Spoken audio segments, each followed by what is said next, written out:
welcome back to the Wicked Bitter podcast. I'm Travis. I got Mike with me. No Josh today, but we do have Matt. Matt's been on here a few times. So Matt, what's up, dude? Let's go. My boy. How are you guys feeling, man? Like, I mean, first of all, this episode's about the Red Sox because we haven't done it in a while, and I feel like we need to talk about it. I kind of like, I'm going to be honest with everybody. I checked out of the season for like the last like 2 or so months because I would pop in here and there and I would look at the score. I might watch the game for a couple innings, but I mean, for the last 2 months, I did not sit there and watch like a game. I couldn't. It was just too hard to watch. Right. Yeah, that's the magic of playoffs. It's now how you start the season, but it's how you get into the season and approach the playoffs. The team that's usually hottest is the team that usually wins. Yeah. And I feel that the Red Sox are thinking the same way. Were you guys expecting this? Matt, were you expecting the Red Sox to be not only in the playoffs, but we are in the ALCS right now? No. I mean, at the beginning of the year, I thought they were playing better than what we all thought they would be. You know, I think everyone still thinks that. Yeah. And then, second half with the complete collapse, like it seems like every game if they were leading, they lost it by the 7th inning. So yeah, seeing that happen, I was like, even if we do make it, like I don't see us getting through the wild card game, let alone to the ALCS. So I'm still surprised. Yeah. And if, by the way, if you're watching on YouTube, thank you for watching. We don't have Josh here, and Matt is obviously not here. He is over the phone, so that's why you don't see you. Sometimes you just see me and Mike just sitting here like looking around. We're listening to Matt talk. I don't know, Matt. Maybe I could put up a picture of you. Like, so, you know what? Send me your best selfie. Duck face, duck lips, everything, and I'll put you up on the screen. Duck lips. So people can know who we're talking to here. Perfect. Yeah. And if you're listening on Spotify, thanks for listening. I know it's been I think it's been over like 10 days since we've did the last one. Yeah. I mean, it's just been busy, man. Like like we said on the last one, me and T are moving, and while doing that, everything's a mess and everything's everywhere, and we're just trying to figure some stuff out and clear some stuff out and whatever. But we are gonna try to get more videos out there. We're gonna try to get more podcast audio out there, and it shouldn't be a problem. Been a couple of hiccups with the moving process, but we're going to figure it out because that's what we do. Just like the Red Sox are trying to figure it out in the playoffs right now. Right. I don't know. I've been saying it for the past couple of weeks, man. Like just don't let the Red Sox get hot. I truly believe that because once they're hot, there is not a team out there can beat them. And I'm just as happy about the Red Sox right now as I am about the Los Angeles Dodgers being down 0-2 against the Braves. Right. I went to bed last night. It was 4-2 in the 7th inning, and the Dodgers were up, and I was just like, it's probably over. I mean, it sucks, but the Dodgers got the back end. You know, the bullpen's pretty nice, and figure that's it. I wake up today, and I think it was Matt who texted me last night that I got to see this morning, like reactions to the game, and I was just like, well, what happened? Yeah. And I went to go look, and they freaking walked it off. So the Braves are up 2-0 against the Dodgers. Yeah, there's something about the magic. It's not usually the best. Sometimes not the best team that wins. It's sometimes a lot of luck that has to do with it. Look at the way that Atlanta Braves have won the past 2 games, right? Yeah. So back walk-offs too. Yeah, and so it's whoever is hot at the end and whoever gets a little break here and there usually wins, and that's what's happened with the Atlanta Braves and the Red Sox. Yeah. I don't know. I don't like the move that the Dodgers did where they brought in Julio Urias. Oh yeah, Urias. Yeah. I mean, the guy's a 20-game winner as a sub-3 ERA. Right. That guy should be starting. He should not be coming out with the bullpen. I don't care that you have Scherzer. I don't care that you have Walker Buehler. All these guys. He's got to be starting. Yeah. I don't agree with that. Like, you have other guys that can come in. You know, I mean, Trinan hasn't been great against the Braves so far. Graterol's been okay, but. I think that was kind of a boneheaded move. I think they were trying to be too cute with it, and I don't know what the analytics say. I feel like that's an analytical move, but even if he only threw 20 pitches, it's still now. Can he start tomorrow? Probably not. Yeah. Like I don't know. Yeah. I kind of don't want that move, and I mean at the same time, though, if it paid off, then I'd be what could I really say? But he blew it. He got 2 runs in that inning, so. You know what I think? I think Dave Roberts was trying to take a page out of Cora's book there, because Because when not only that, like when we faced them in like 2018 when the Red Sox won, Cora was bringing in starters to like close out games and go big chunks of innings. I mean, the last game that the Red Sox won to clinch it, Chris Sale came out of the bullpen to get the save instead of who was our closer back then? Is it Kimbrel? Kimbrel. Yeah, dude, he brought him in instead of Kimbrel. Like, I don't know. I just feel like some managers are trying to do different things now, and I feel like Dave Roberts saw how successful it was for the Reds. I could be wrong, but that's just what it seems like to me. Because I agree. Like, you already don't have Kershaw. I don't even think Price is pitching. Is he? I can't even remember. I think he was left off the roster, honestly. So if he's left off the roster, you need the starters, right? I mean, and in that position, I don't know if you're gonna go. I felt like they have a pretty good bullpen. Am I wrong? I felt like the Dodgers are okay. Yeah. I think they don't really have many holes on that team. I mean, they have Hyman, who has. So why are we bringing Urias to get? He has Kenley Jansen. Greater all throws 100. Yeah, exactly. Yeah. I think too. Sometimes it's they have the statistics between matchups, and they see that a guy is really good against certain players, and say, okay, let me go with this guy and shut him down now. And sometimes it backfires, and sometimes these guys are not ready in a bullpen to come in and do these little short stints. And they're not, they always say, a starter always prepares himself differently than a reliever. And oh my God. And I think that, the just not knowing that you're not going to start and you can come in at any time during the game is a lot different than, okay, I know I'm going today and I'm going to prepare myself for that. And so sometimes it backfires, and so far it did. Speaking of that, can we talk about Game 2 of the Red Sox versus the Astros? And they brought and the Astros bring in Jake Odorizzi from the bullpen. Yeah, this dude took 4 hours to get warmed up. He did.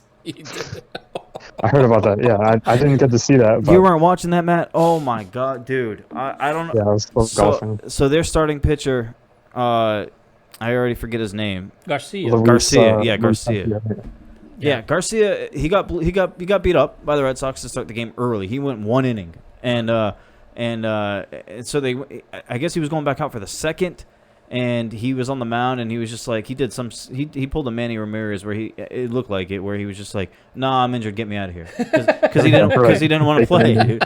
He didn't want to get lit up anymore. Yeah, the magical hamstring. Yeah, like, oh yeah, I'm hurt. We're losing. Let me get out of this mess, right? So I feel like Devers about to hit another grand slam, and it's not going to be off me. Exactly. Yeah. So they take him out, and they bring in Odorizzi, and so normally, for people who don't know, when a pitcher gets injured, a starting pitcher or any kind of pitcher gets injured, and you don't have someone warming up in the bullpen, they let that pitcher all the time they need. And so you have that already, on top of the fact, like Mike said, where starting pitchers have a whole different routine. It takes them longer or differently to warm up. So you have that compiled on bringing in a starting pitcher.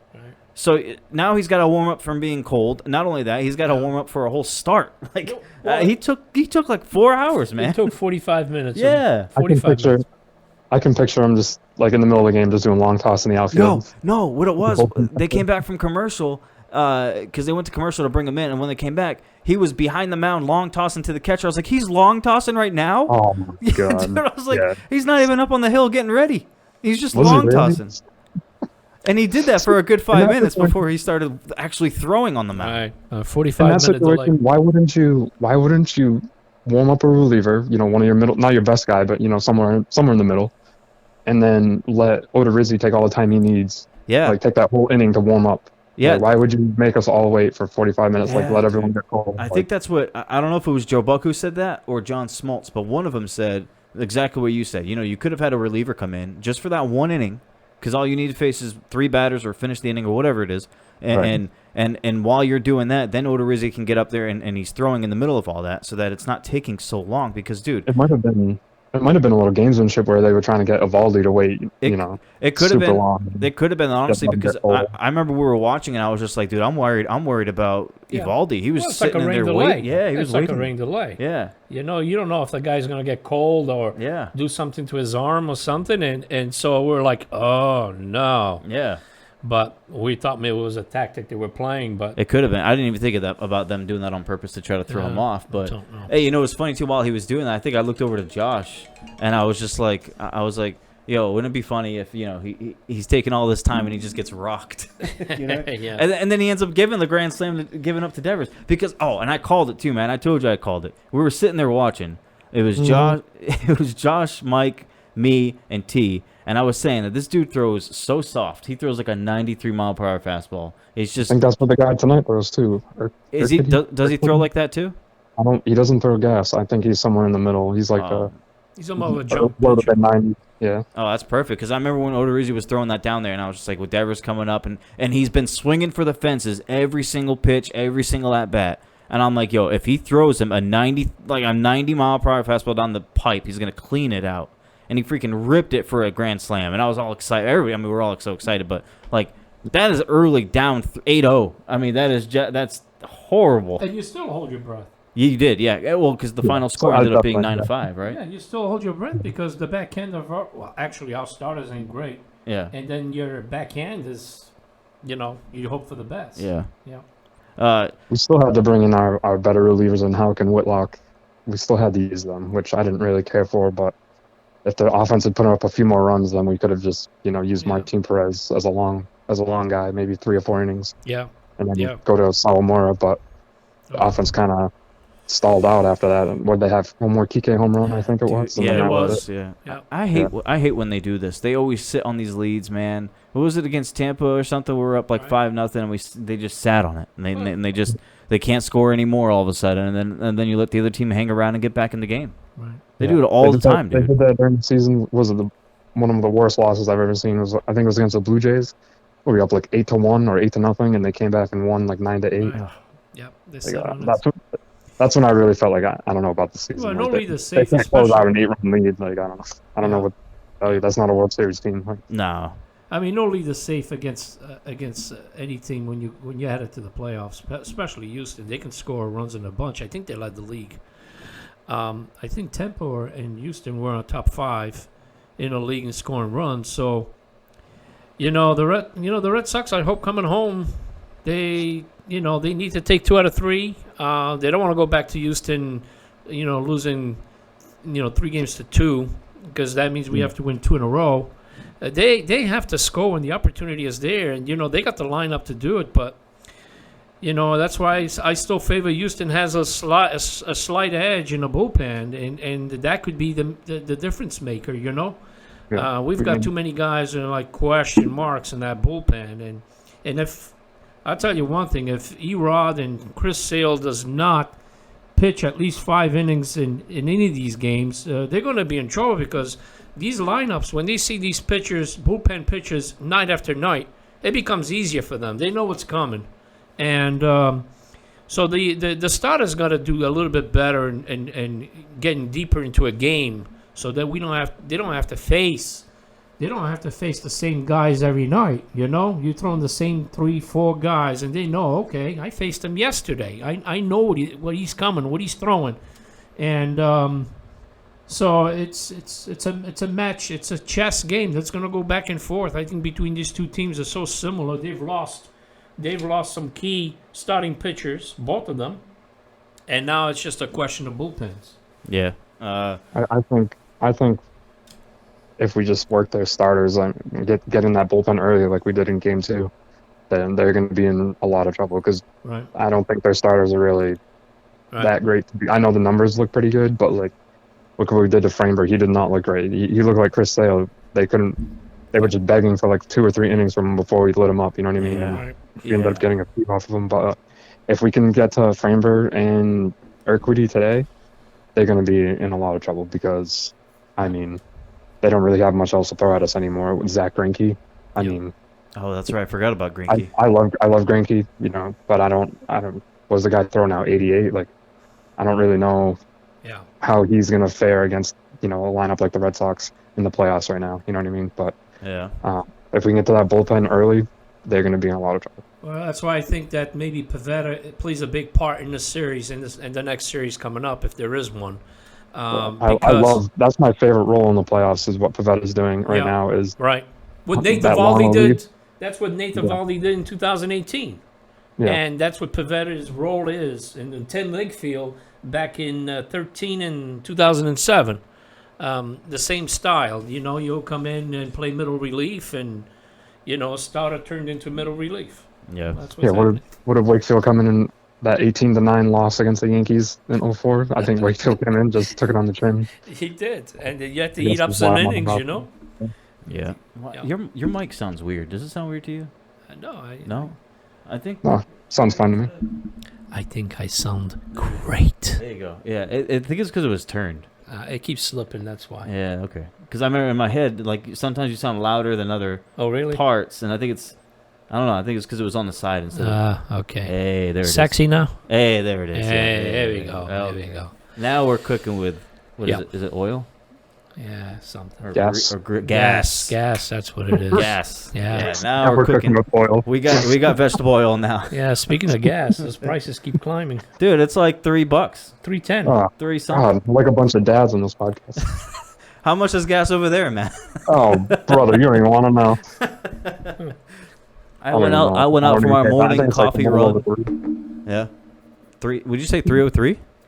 It's like a little over 3. I don't really. Dude, it sucks, man. 309 today. Yeah, you put like $20 in, and you don't get anything. No. Across the street. yeah. Start the car. Man.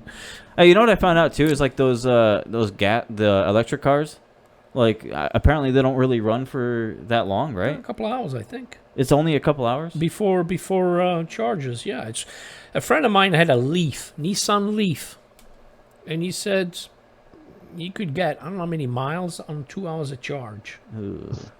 So I wonder how many miles it is. And that car is strictly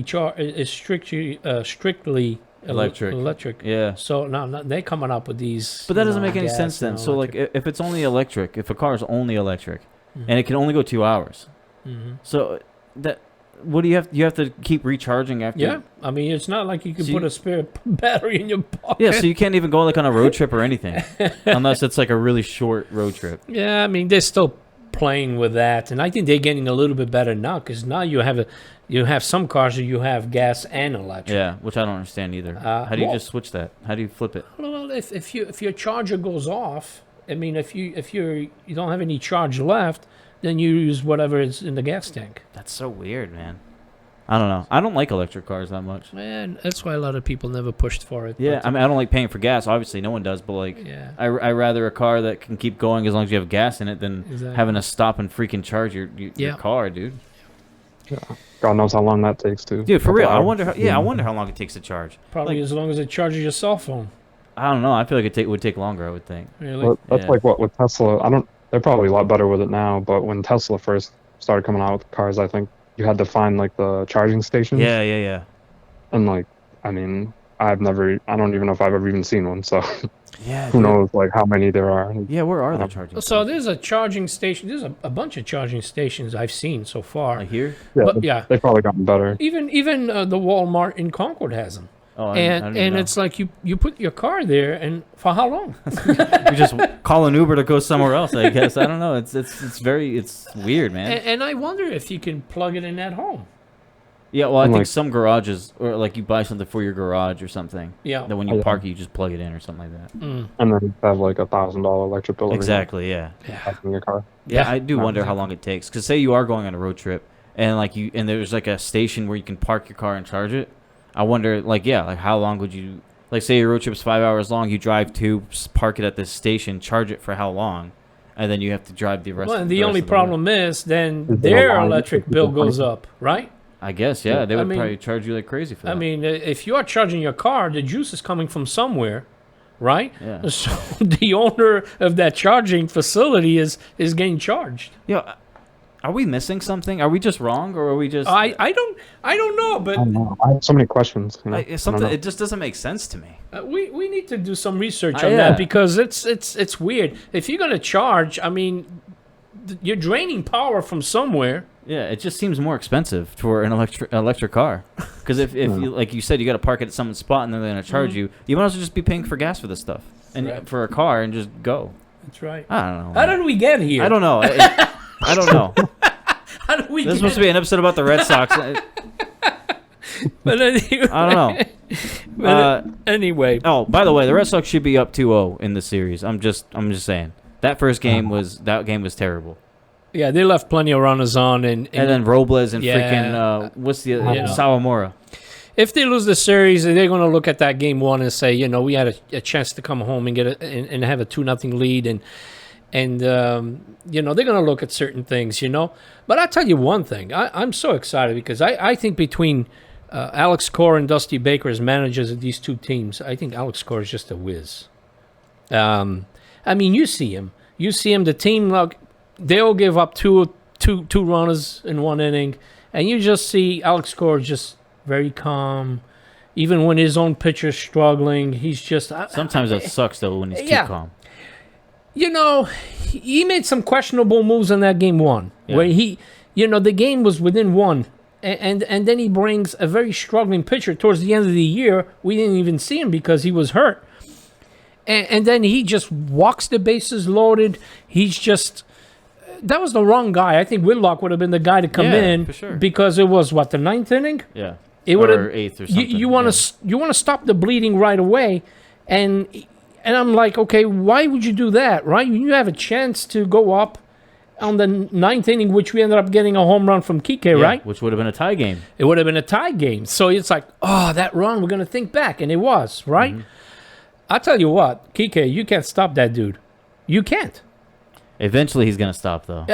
Which is what I'm worried about, because someone else needs to help pick it up. Exactly. Well, here's the problem that I've been seeing. All the home runs is middle in. Yeah, he's a pull guy. Yeah, he's a pull guy. If the pitching staff ever, because you can't walk him because he's batting second. Yeah, exactly. You can't walk him. It's smart positioning by Cora, though. Right. You can't walk this guy because if you do, you're asking for big trouble, right? Because now you got behind him, JD, Bogarts, and Rafael Devers, right? At the same time, you gotta paint him outside, because if you don't, he's gonna kill you. Yeah. And go ahead. Okay.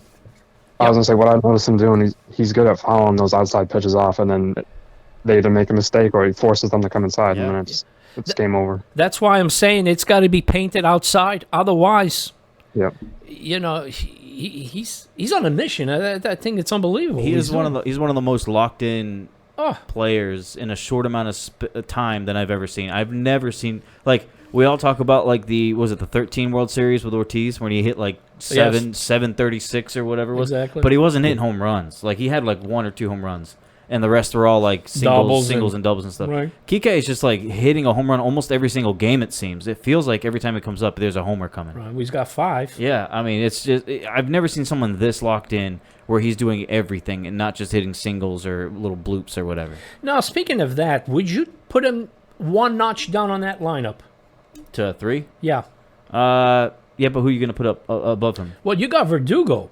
You got Verdugo and Schwarber that can pretty much get on base. They're on base percentage kind of guys. Yeah. Bogarts is struggling and Renfro is struggling, so you don't want to use those. But you could go up 3-0 quickly with a swing of the bat. I guess there's a case for that, but go ahead, Matt. I kind of like the lineup the way. I mean, we got JD. He's hot now. Devers is still doing okay despite being hurt. Yeah. Kike on fire. Verdugo's on fire. I don't know. I don't want to mess with it too much. You know what I mean? Yeah. There's always a possibility too. I like it the way it is, and it's weird to see Schwarber leading off, but I mean, he's not going to. He's still batting close to 300 for the playoffs too. Yeah, he's not going to steal you bases, which is what you want out of a leadoff guy. But if you get a chance to go up 1-0 already with the first batter. Yeah. I mean, he just hits a bomb from leadoff, and then you got Kike to deal with. I would put Verdugo as the leadoff if you're going to go lefty. Yeah. I would put Verdugo as a leadoff instead of Schwarber, right? Because Verdugo is more of an on-base kind of guy. Yeah. And Schwarber is more of a home run threat. But Schwarber's OPS was the best out of anybody after the second half. 890? Yeah, something like that. I think it was 890, right? Schwarber by far has the most discipline out of anyone else in this lineup. Yeah. When he swings and misses at a bad pitch, I'm like, well, they must have really fooled him. But other guys, they swing and miss at bad pitches. It's you see it all the time. How many times did we get hit by pitches here that we swung and missed that? Yeah. I've never seen it. I've never seen that happen so many times to so many teams in one year, where guys just get hit on the foot and they swing and miss that. Dude, it's that's the funniest. That's insane for professional hitters. I've never seen that. I've probably seen it 5 or 6 times this year. I think it was our World Series year in 2018 when I saw Devers do that foul, swing at a pitch that hit him, and then I've never. It's crazy. Also Eduardo Nunez used to do that too. Yeah. I don't know how you do that. It hits like your back foot, and you're just still swinging out of your back knee. You're just like, how are you swinging at that pitch? Crazy. Yeah, I mean, the Red Sox they got to win They got to win 7 out of 12. Take a game at a day approach, especially with that pitching staff, which is so bad right now. Right? They got to take 7 out of 12. You say, well, that's harder than to actually do it and to think about it, because 7 wins is not bad, right? But with that pitching staff, I'll tell you, I get so scared when our starting staff does not go more than 5 innings. I'm like, okay, well, you're going to use the same stuff you did yesterday or the day before, and these guys are very familiar with you. Don't worry about it. You know what I mean? I fear for that bullpen too, because it seems like the past few years, the only guys that we have had in the bullpen are guys who will walk like the first guy, give up a base hit, and then they'll either they'll get their way out of the inning without giving up a run, or they'll get completely ruined in one inning. You know what I mean? It's like we never get that guy who can just go a clean 1-2-3 inning. Like Whitlock is like as close to that as anything I've ever seen. Like that guy will come in and he'll shut it down. Like 10, 11 pitches in an inning, just out. And I know was it the game 2 when he came in for his like second inning of work. I know he ran into a little bit of trouble, but like it's hard because he's been doing so good the whole year. You can't expect him to be completely locked down every single time. It's just impossible. Especially for a rookie. Yeah, I mean that was the greatest steal. One of the greatest steals I think from New York. I think we've ever had. Right. That's like the same thing with Houck. Like when he came in against that game in Tampa, and I think he threw like a perfect game through 10 innings between like 2 different appearances. I think it was, or maybe 3. And it was like, how long? Like he gave up the home run to Altuve, I think it was, to tie it. It was a slider, yeah. And I was just like, I mean, it was bound to happen. The guy was throwing a perfect game like 2 games ago. Yeah. So it just came at the worst time. The thing about that pissed me off was that umpire was calling it like a foot off the plate to right-handed batters. Yeah. Like JD got screwed on that, I bet. Yeah. Like, all 3 strikes were way outside, and he was like, how do you expect me to hit this? And like, that's right. Not be vulnerable on the inside part of the plate. Like, I can't even make contact with the pitch with the foot outside in the right-handed batter's box. Our pitchers didn't take advantage of that at all. No. I don't even know if they could if they tried. That ball was middle in. It's like, all you got to do is throw it outside, like, throw it to the left-handed hitter's batter's box. They're going to call it a strike. Yeah. Like, I wish Eovaldi could pitch every single game, because he's been our best guy. Like without a doubt. Like I know what's his name? Erod did good. What was it? The last game of the Tampa Bay series? He did. He went 5 1/3. I forgot what game he pitched, but that was encouraging, and it's like hopefully he can bring that, because I'm assuming it's him tonight. Like as of this recording, it's Monday.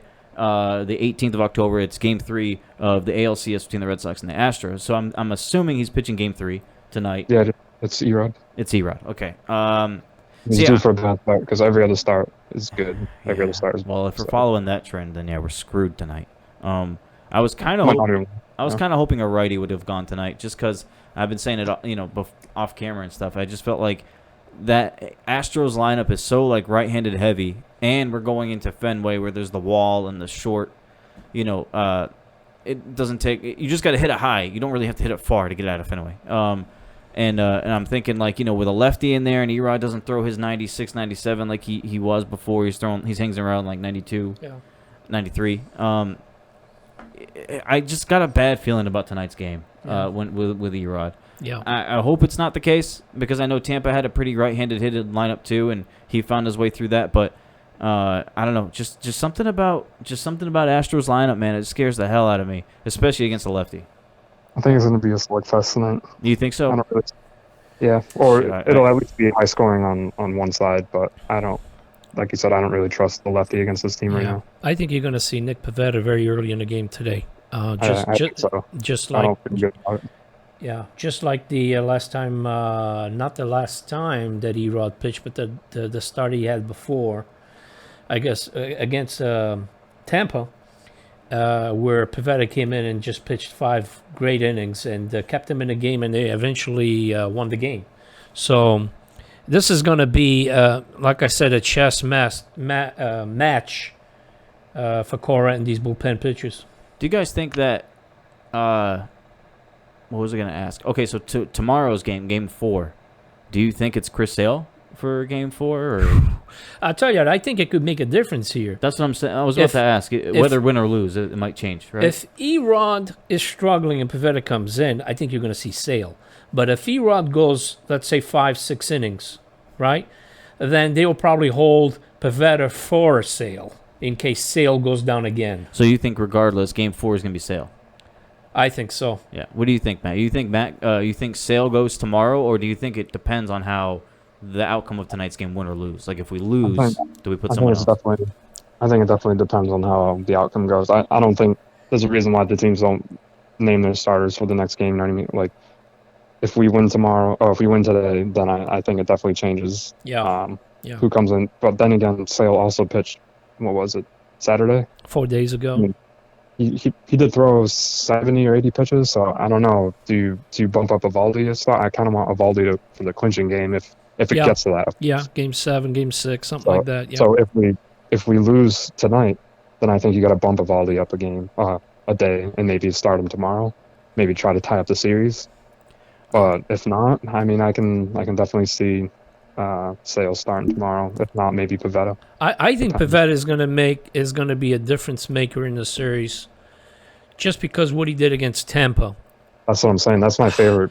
I love having that guy come out of the bullpen if he's on point. Yeah. Yeah. I think if Erod has a short stint today, you're going to see Pivetta try to win it today. If it's a slugfest. I'm thinking as long as the Red Sox are ahead in the series, then Cora will find a way. I feel like he's got a lot of options to go with, because we still got Perez, who's a starter, who's in the bullpen. You know what I mean? Like if it comes to it. So I feel like I wonder about Tanner Houck maybe coming in for 3 innings. Yeah. Starting the game as an opener type of deal for like 2 or 3 innings at most. Yeah. Yeah. I just then think going to someone long relief. I don't know. I just think as long as Cora's ahead in the series, he can take some risks. But like the worst thing would be is for us to be down, 2-1, 3-1, especially 3-1. If we're down 3-1, like that's hard to come back from. What are we gonna do? We can't bring in Evaldi for every game. You know what I mean? It's gonna be hard, man. Right. Even down 2-1, I feel like is very. It's not as bad, but it's still. You got to be really careful with who you're picking to go out there to do. Yeah. To go for you in the game 4 or game 5, whatever it is. Yeah, I mean, I never remember at any time that I've watched baseball, especially in the playoffs, for my 30-plus years watching, I've never seen a team go this far with Band-Aids. Yeah, all season. In the pitching staff. Yeah. I've never seen it. I'm watching this for the first time. Yeah. And we don't know how long it's going to last, or if it is going to last. We just enjoy the ride while we can. That's hard to enjoy it, man. I'm very stressed. It could end up very soon, especially tonight if they give up a lot. Yeah. Then they're pressured to win the last 2 games, which they have to. I mean, I don't think every Red Sox fan knows that if they go to Houston have to win 2 games, it's not going to happen. I mean, I can say it will not happen. The odds of winning the last 2 over there is almost nil. Yeah. So, I know Cora has got a short leash in any starting pitcher, in any bullpen pitcher. If you got to win with, 5 starters and 8 bullpen guys, right? Every night for the next 12 nights. It feels like a year. Then... Yeah. He has to do it. And some of these innings are so brutal, man. Like, yeah. We'll bring in a guy who walks a guy but then he can't find his location for the next batter. You're like, oh, my God. This is so T has finally seen playoff Travis. And it is not fun to be around playoff Travis when it's the playoffs. Right. It is not fun. Right. I can't, not only for her, I can't be an enjoyable person to watch the games with during the playoffs for anybody, I don't think. I think you and Josh are used to it.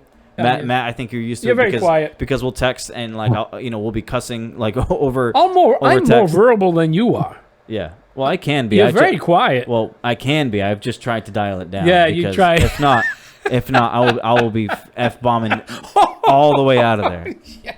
I swear it's the worst. And I'm thinking what's that, Matt? That's like I was so mad when I saw Danny Santana pinch hit for Hunter Renfro. Yeah. I was like, this guy's not injured. No one said anything. Like, he's definitely not injured. Yeah, like, I don't even know why he's here. Why the hell are we bringing in our pinch runner for our like leading home run hitter or our second home run hitter? Like, why is Danny Taylor even on this team? I'd rather have Jarren Duran. He's faster at least. Yeah, Duran's not even on the roster, I don't think, right? No. Yeah, he just sits in the dugout. Yeah, it's free ride. Iglesias, same thing. I don't. And you know the other thing too. I don't even like the whole bringing in Bobby Dahlbeck for Schwarber. I don't like that either. Well, defensive purposes. Well, I guess, but not during close games. I don't. Yeah, I don't. What was it? A game against the Rays where it was a big at bat and it was Dahlbeck instead of Schwarber, which I obviously would have rather had Schwarber, and Dahlbeck strikes out. So it's like. Obviously, Bobby's got the more experience at first and everything, but hey, Schwarber's made a couple nice plays. Yeah. I wish we could have had Iglesias on this roster. We couldn't put him on because we got him too late. But and I love Christian Arroyo. He's done a great job. Like he's batting 300. I'm pretty sure in the playoffs. Yeah. For as long as he's been with us, he's done great. But he was hurt, the second half, and that's why they had to go get Iglesias and everything. Iglesias filled in so beautifully, and his defense is obviously still great. So.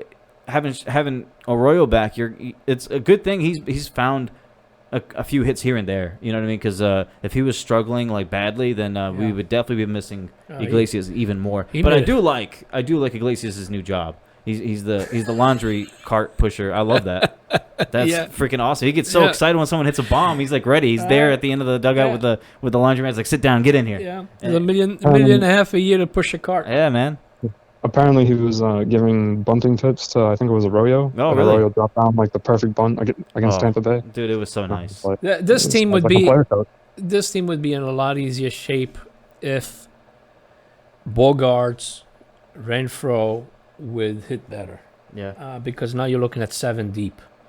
Right now, even though we're winning and we're okay, it seems like it's Enrique, Devers once in a while, and JD. But once you start stretching, then Verdugo. But once you go to Bogarts, he's been struggling, and Renfro, then that's a problem. They need to pick it up. Yeah. Just need one big hit. We just need 1 3-run home run from Renfro. Yeah, man. Like just something like that to get him going. You know what I mean? Because like you said, all these other guys aren't going to stay hot. Yeah. Especially keep. And we'd be in amazing shape if we had Chris Sale back, like the Chris Sale. Real Chris if you have Eovaldi pitching the way he's pitching, and then you have Chris Sale, I mean, this is easily this is a locked up ALCS. We got it. You know what I mean? But it's not that way. We have to piece together wins, man. Like I can't remember seeing Chris Sale ever going just one inning. Like, and he's been doing that the past few starts. It's so hard to watch. You're paying this guy $30 million a year. He's supposed to be your ace. Well, that's David Price all over again. Yeah, and then what I'm worried about is because he's had the Tommy John, it's like, what if he never comes back from it? Because everybody has always said, not every pitcher comes back being who they were. Yeah. I mean, you could throw hard, but if the problem with Chris Sale his last start, he could only throw the fastball for a strike. And even that, he wasn't doing that much. But when he was throwing strikes, it was pretty much not over 90-something% of the time it was with the fastball. He could barely throw his changeup, and he couldn't really throw his slider over for a strike. Yeah. So that they knew that a fastball, if he's going to get a strike in there, it's going to be a fastball. So they readied up for that. Yeah, that's the problem. You got to throw other stuff. Mix it up. You can't just throw fastballs. Mix it up. And I'll say this about the Astros. So the Astros are like one of the most disciplined teams in the league. They don't swing and miss at bad pitches very often. So Sale's whole game is to get them swinging at that slider in the dirt. Yeah. Which is that slider low and in on righties, you know what I mean? So, and they weren't doing that. Yeah. So he didn't have that going for him. And as the umpire of that game was giving all those outside pitches to against right-handed batters, he was not doing the same for lefties on the like Say was painting and on the corner, and he was calling the ball. I think at one point, I think it might have been the first inning, Sale even threw his hands up like, where was that? Because it was. Oh yeah. It was in the zone, even on TV. Like it was in the box, like the strike zone that they put up. And I was just like, I think you never see pitchers really throw their hands up like that, especially in a playoff game. Like, yeah, I think that kind of flared him up a little bit, and then from there he just lost control. He threw harder after that. He's a guy that he wants to do well because he signed this big contract and.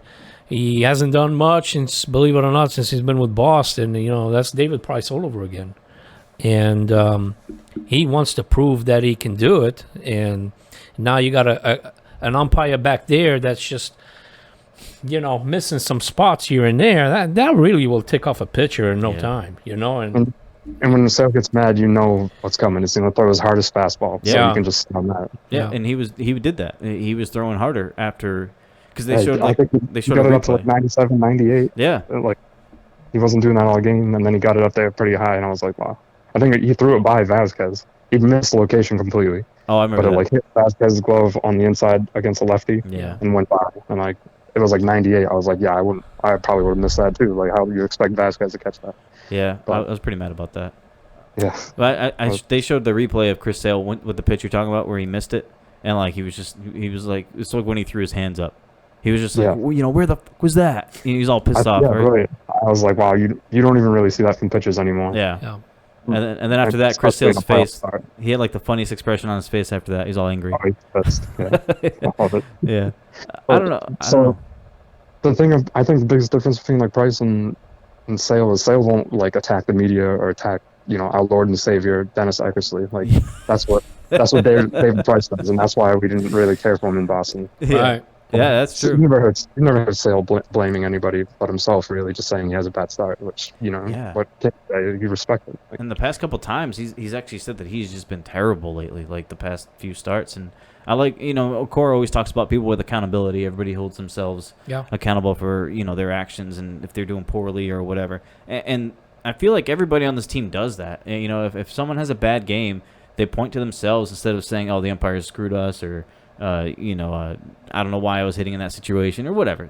Players literally blame it on anything nowadays. Yeah. But our team, it's when the Red Sox, when the Red Sox, when there's a player that screws up in a big situation, whatever, they put it on themselves, and I love that. It's just And I hope going forward, I know we got Kike next year. I hope that the Red Sox keep Schwarber because Schwarber, dude, I was telling Mike and Josh and T when we were watching the last game 2.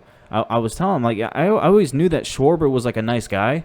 He always seemed like he was a cool guy and everything. I didn't realize he had this much personality, dude. Right. This guy, Schwarber, is actually kind of funny, dude. I like Schwarber. Yeah. He fits in seamlessly with this team. Perfectly. I mean, just that play he did it was against Tampa, I think, where he tried to do underhand to the pitcher covering first, and he airmailed it, and we were all like, "Oh no, this is this." How could you mess up, right? Yeah. And then he got the same opportunity a couple innings later, and he did it right. And then he fist pumped and tipped his cap, and everybody went nuts for that. I was dying when I was watching. I was like, dude, that is to be in that type of pressure situation in the playoffs where it's do or die basically, and he's out there still as loose as it can be. He's just happy and joking around and stuff.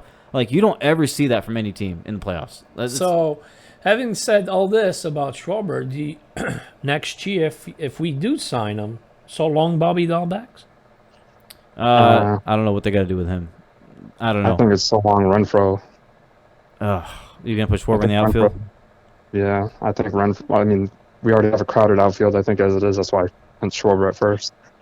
But someone's got to go in that outfield if we're going to keep JD. It depends, I guess, if JD opts out. Because if JD opts out, then we can put Schwarber as a DH, no problem. Well, what we could do, and I would hate to lose him out there, put Kike at second and Verdugo in center, and then you got Schwarber and Renfro outfield, and we could do that. But I don't know. I feel like I like Kike in the outfield more than I like him anywhere else. Definitely, because our outfield defense isn't nearly as good as it was when we had Betts and JBJ out there. So you need Kike because I feel like Verdugo and Renfro. They're not exactly fleet of foot, but I think if I guess if Arroyo has a healthy season, plays over 100 games, I'd like to see what he can do, as a starter, but I would love to see someone like Corey Seager take over at second base for us next year. Oh, I would love Corey Seager, man. That'd be great. Let's just say, hypothetically, if the Red Sox did sign Schwarber, what kind of contract do you guys think we're looking at here? 15. Yeah, but lengthwise. 4. I don't know how old he is. 30, 31, 28, 29, something like that. He's around there. Right. What do you think it would be, Matt? Do you think it would be around the 4 or higher? Honestly, I really have no idea. I don't know if we're still looking at one of those things, where he wants to have a 162 game season under his back. I mean, he missed 2 or 3 months. Yeah. And he still hit over 30 home runs. So but if you give him a 1-year deal and he has 150 plus game season or something like that. Although he never will with Cora, because Cora rests guys every other day. Yeah. But if a guy hits 40 plus home runs, his OPS is super high and everything. But I can see him doing a 1-year deal and then trying to get a big deal, cash in after that. Yeah. Yeah. Usually when they reach 28, 29, they're looking for that last contract with the most amount of money, because they know once you cross 30, 31, 32, you tend to break off a little bit. So I think he's still 28 or 29. So he's looking to get that 3-4 year deal before things could turn south. I'm thinking you're both right. It's either going to be like a 1 year, like Matt was saying, to prove that he can go the 162 and then cash in on the bigger deal. Yeah. Or I could see it being like what you said, where it's the 3 or 4 year range. But let's just say it is the 3 or 4 year range, right? Let's just say we sign him for 4 years. Let's just say 4 years. Doesn't matter what the money per year is. I'm not, because it's not my point on this, right? But let's just say he signs for the 4 years, and he signed for 4 years to play first base. What do we do with Bobby Dahlbeck? Do you think they keep him as a bench guy? Do you think they send him down to get more seasoning, or do you think they could trade him for something? I feel like they could get something good for Bobby D. I think if they do sign him 3-4 years, it'll be for the outfield and not for the infield, because I don't think they're going to give up on Bobby Dahlbeck. The kid ended up finishing with 25 home runs. He had a terrible start. Ended up kicking it in the last month of the season, month and a half. I think if he brings that into spring training next year and he has a great start, I think you don't want to give up on Bobby Dahlbeck. I think you want to keep him, and he's got so much potential. I mean, he's got a great glove, too. Yeah, he's been great. Yeah, so I think even Bobby Dahlbeck can even swing to the third base if you needed it. Yeah. So well, I mean, yeah. I mean, you could put Devers at first. Yeah, but you're like kind of cycling through the same problem here, though. Yeah, well, yeah, exactly. But like, if they don't sign, like I think Matt pointed this out, if you don't sign Hunter Renfroe, because I think he's going to command money this time after this year, yeah, for sure. I think they, like Matt say, they're probably going to go and try to sign Schwarber to put him out there, and you don't know what happens to JD as well. I think he's going to stay. He'd be foolish not to. He's making a lot of money. I think he's going to opt in too, but if he doesn't, that makes it a lot easier. We can just slide Schwarber in a DH. Yeah. And try to re-sign Renfro and Schwarber maybe. Right. But, I mean, that's wishful thinking. But yeah, I think JD's staying. A lot of these players have created so much bond with one another. Like, JD, Devers, Bogart, they all Latin. And you got, Kike as well, the Verdugo, catcher.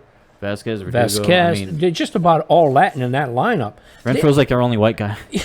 Yeah, I mean, they've... Dahlbeck, yeah. Right, it's like, I don't even belong here.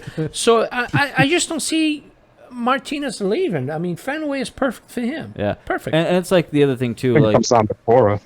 Yeah. All these Latin players, they love Cora. He's such a player's manager, and he's great. He's one of the greatest managers I think we've ever had that I know of. So I think it's going to make a difference if they go ahead with the DH in the National League from here on out. I don't know when they're planning on putting that into place, but they're going to. And when the National League ends up getting a DH, let's just say it's next year. That's the first year. JD could go. I feel like JD would opt out because everyone's going to want a DH. He's literally the best DH in the game.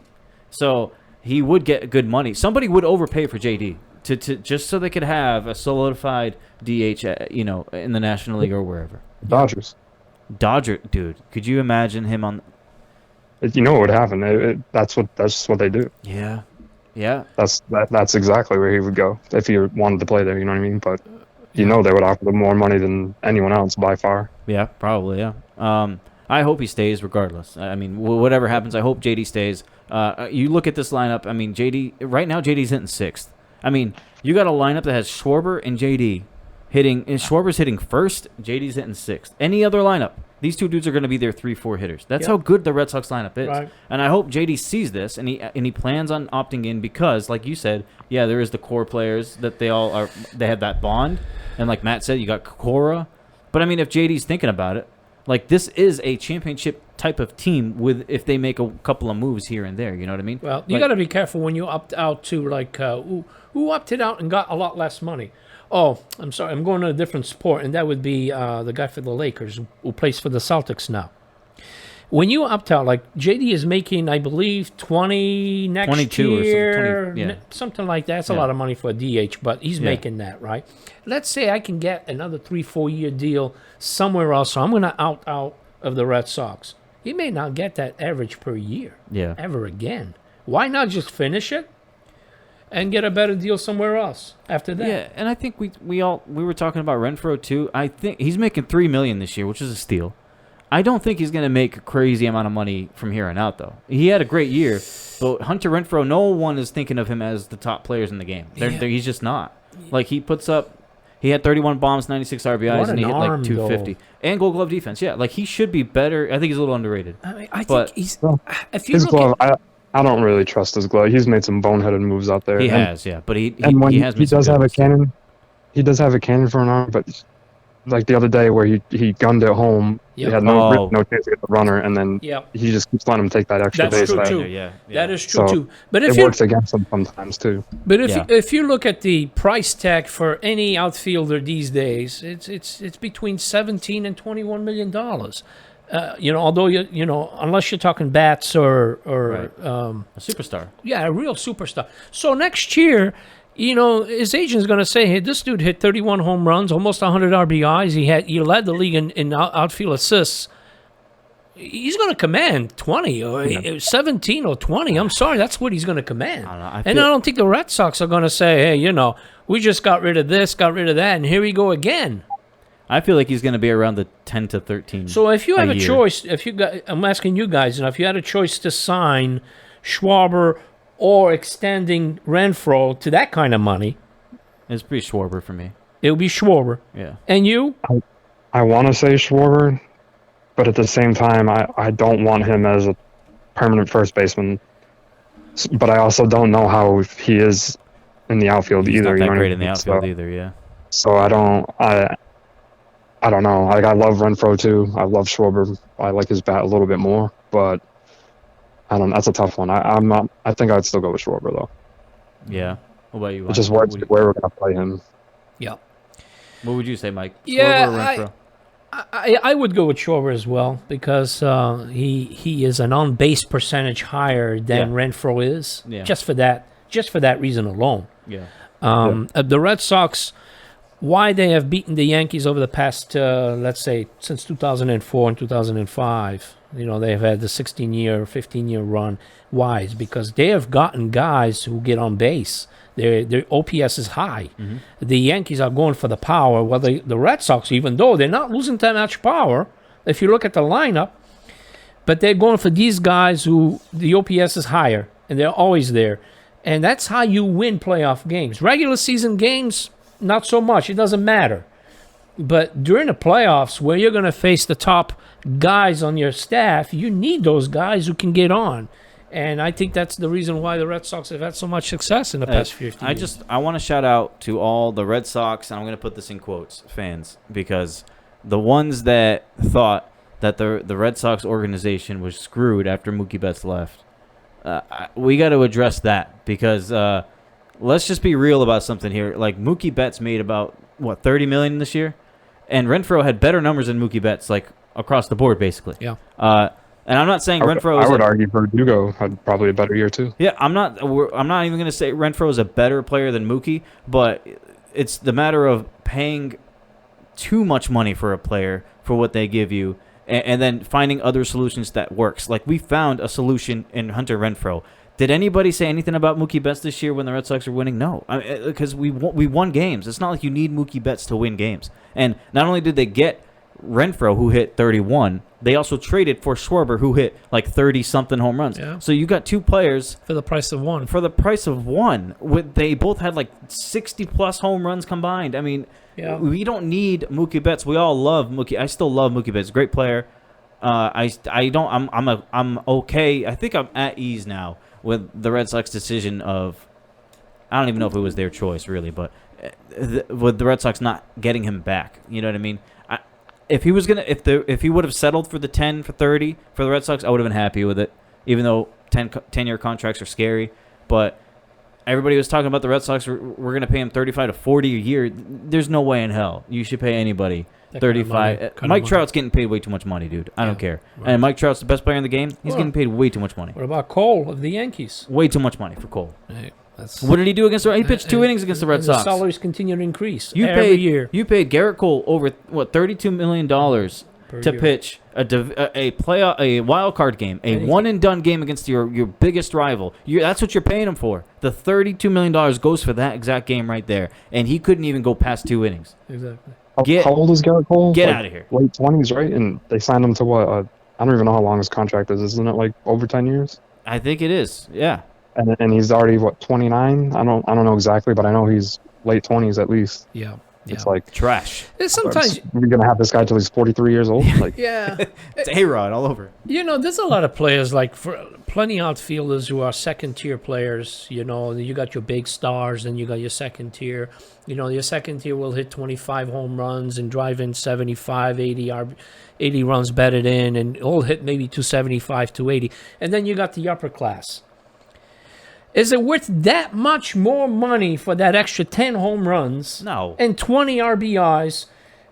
To me, it makes no sense. So the Red Sox, you hate them when you lose them, but when it works out, like Verdugo's been a good fit for us, man, you just love that trade. Yeah, I love the trades, and Theo Epstein used to do this all the time. Yeah. Theo and now Chaim Bloom. He looks like he's going to be the same kind of guy. Exactly. Where you make these very valuable additions, yeah. like guys like Kike, guys that nobody really shines a big spotlight on. Hunter Renfro, no one's talking about Hunter Renfro, right. and he comes here in the pressure cooker town of Boston, and he hits 31 home runs, 96 RBIs. Right. I mean, he and the other two in the outfield, Verdugo and Kike, led all of baseball in outfield assists.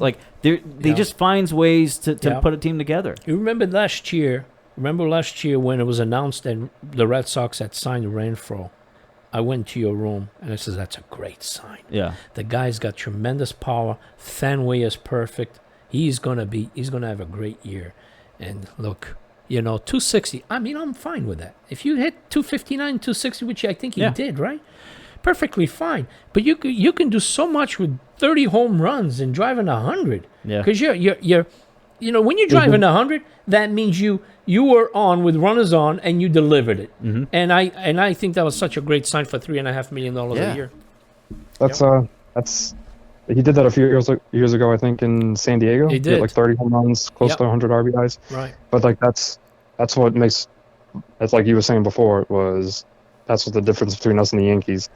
I think a lot of us probably knew that Kike was he was a good player, but he was a utility player in LA. Yeah. So you think teams like the Yankees are looking at him like, oh, we got to get Kike Hernandez. No, the Yankees don't sign utility guys. And if they do, it's because it's a Band-Aid midway through the season, like right. Joey Gallo. Joey Gallo, I don't care what anyone says, Joey Gallo's a Band-Aid. Like the dude bats 200 with 200 strikeouts. Yeah. Right. Per year.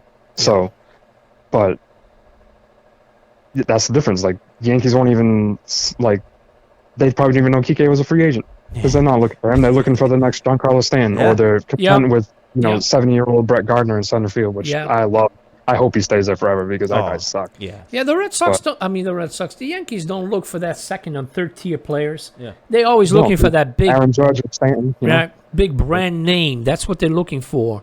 And it's cost them dearly over the last few years. Dearly, because they have signed these mega contracts, and these guys have not done their job. They haven't proven their contract, and that's why this Red Sox ownership says we're not going past so many years. We're not going past so much money per year, and they're sticking to that, and they're winning. Yeah, and I remember Matt told me this a few years. It's been like a few years now, but I always remember it. He told me that the Yankees pay players on their past track record. Yep. And it makes sense in my mind. It made sense because it's like they do pay they overpay, but they pay too much for guys who are already towards the tail end of their prime, pretty much. Well, I mean, Stanton was very young when he signed that 10-year deal with it was like the Yankees, right? Well, he didn't sign. He got traded. He got traded to them. He got traded. That's another thing. Like the year, I think they traded for him the year after he hit 59 home runs in Miami. Congratulations, Miami. Denver even sniffed the playoffs when he was there. Right.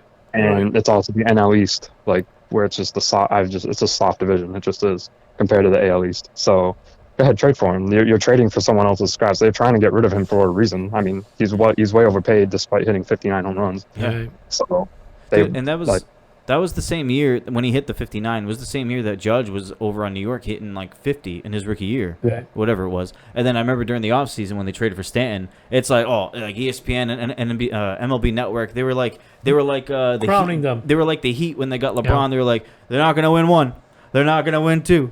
They're not going to win 3. We're going to win 4. We're going to win 5. And I was like, and what'd they do? Yeah. 1. It's the same thing with Garrett Cole. They won 1. Yeah. But it's the same thing with Garrett Cole. Like the Yankees fans are so excited to get him. And then granted, I didn't love the signing. I wanted Cole. Yeah, I wanted Stan too, honestly. George Steinbrenner must be crying in his grave right now of some of the moves that Cashman has done over the past few years. It's just. This is also why we're not GMs, because like I would have been like, we need to sign Mookie Betts and get Giancarlo Stanton. Like, yeah, right. Yeah. But it's like, just the money thing that scares me now. You know, like when I found out the Yankees were paying Cole $32 a year, I was like, you can have him. I don't even want him anymore. Like, if that's what it was going to take, then you don't need to. You don't need to pay these guys that much money. Yeah. Like when we had Sale and Price was making 30. I'm like, why is Price making 30 for what? What's he giving you? Yeah. He's giving you a good season, but when the playoffs come where it matters, he's nowhere to be found until he finally redeemed himself in 18. But it's only getting worse from here, man. Like it's only going higher. Like the starting point of negotiations used to be 20, now it's 30. Like it's just it's hard, man. Like but I still don't think it's going to take that much to sign Renfro. I don't know if he's going to even crack 20. I feel like he's going to be around 10 to 14 or something. I think so too. Yeah. But I know it's going to be a significant pay raise. It's gonna, for sure. It's going to be. Yeah. Especially if he stays with a big market, because now he had the exposure. You're in Boston. Yeah. More eyes are on you, and they see that this guy can hit that, even though he was doing that in San Diego. He might end up going to the Mets next year. Mets is a whole different problem. I don't know why they're as bad as they are. They're great pitching staff, and I don't see how they just don't win it. Yeah, and they traded for Baez.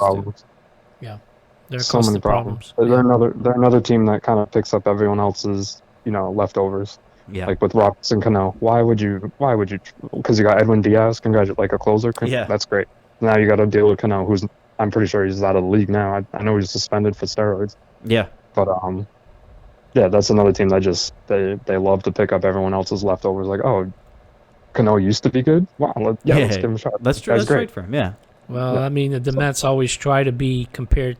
Always trying to compare to the next door neighbor, but that never happens. The Yankees need to get back to what they did when they had, Jeter, Bernie Williams, Posada, those guys come up, and then a few additions like Tino Martinez, like not a superstar, but a great player. Yeah, like add like Tino Martinez and stuff like that, and Paul O'Neill.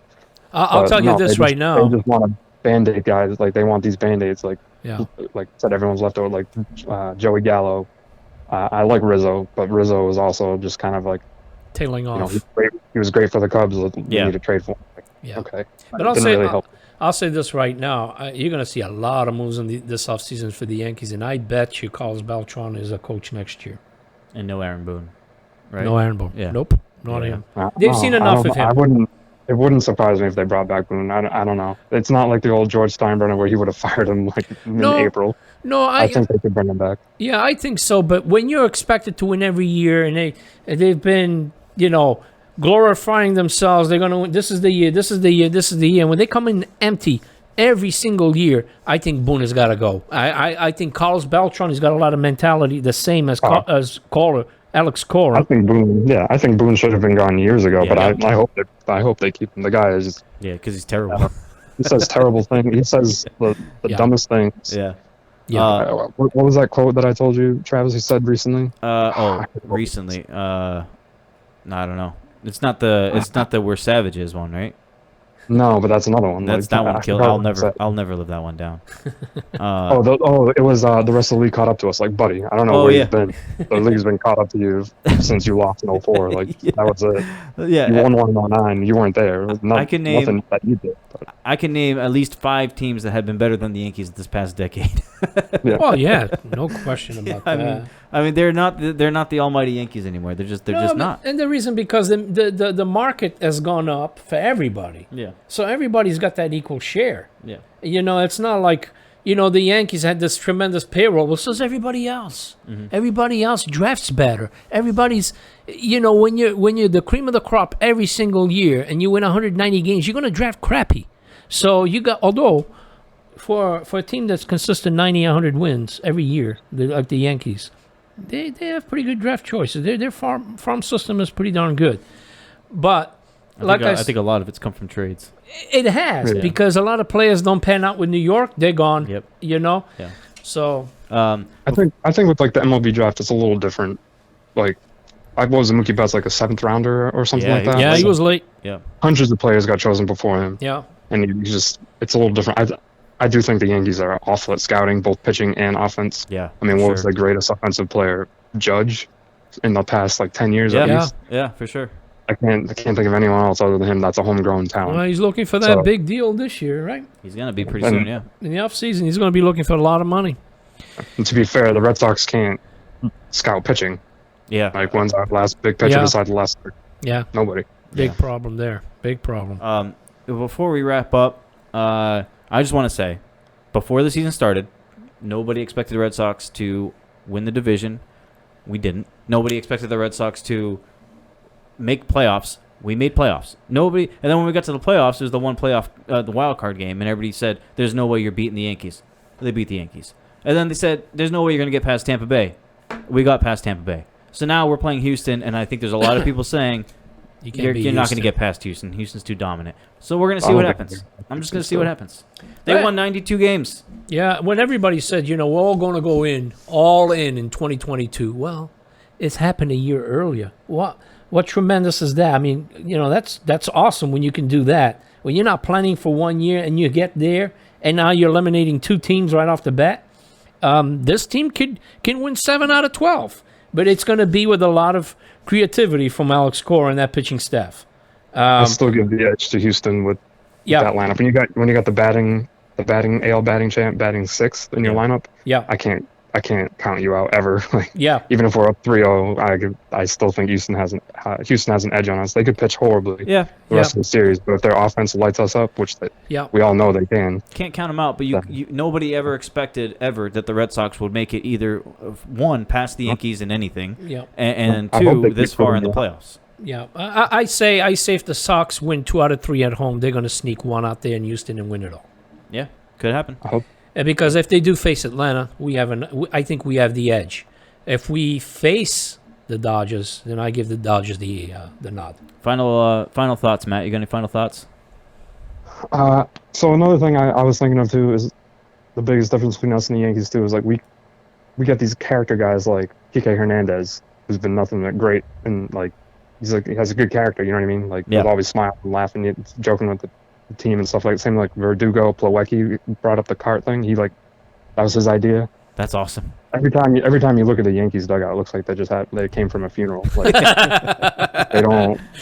Hey, they could be winning, and you look at Aaron Boone, his like hands like on his chin. He's just like chewing his gum, and he's like looking around like someone just died. Yeah, it's like it's true. Every year that we've won a championship, we've had a move. We had something, some kind of a quirk, right? This year it's been the laundry. Yeah.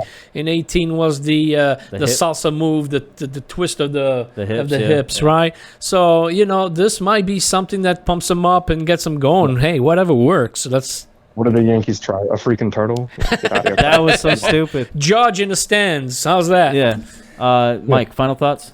Go Red Sox. I'm pulling for you. I think every Red Sox fan is excited to see these guys in. They've gone longer than we anticipated, and let's keep it going. Yeah. I hope they keep proving me wrong because I still favor Houston in the series. Yeah. Yep. But I hope they keep proving me wrong because why not? They very well could. Yep. So Game 3 in a few hours. I'll be at your place. We'll watch this thing, and hopefully I don't leave there crying. Anyone watching on YouTube, we thank you for that. I know sometimes it's kind of hard to watch a whole hour-long podcast when you can just listen to it on Spotify, but we appreciate the views anyway, and give us likes, share it, subscribe, comment on it, let us know what you think about the Sox and their chances this year. And if you're listening on Spotify, thanks for listening on Spotify. Shout us out, man. Give us spread it around. Let other people know about us. We're gonna try to do more episodes more frequently. It's hard right now because, like I said earlier, we're moving. Me and T are moving, so it's hard to get everything in order sometimes, but we'll get back on track eventually. So for Matt, for Mike, and for myself, we thank you guys for watching and or listening, and hopefully we can get back on here with another recap of hopefully some good news for the Red Sox. All right, cool. Thanks, Matt. Thanks, Mike. We'll talk to you guys later. Go Red Sox.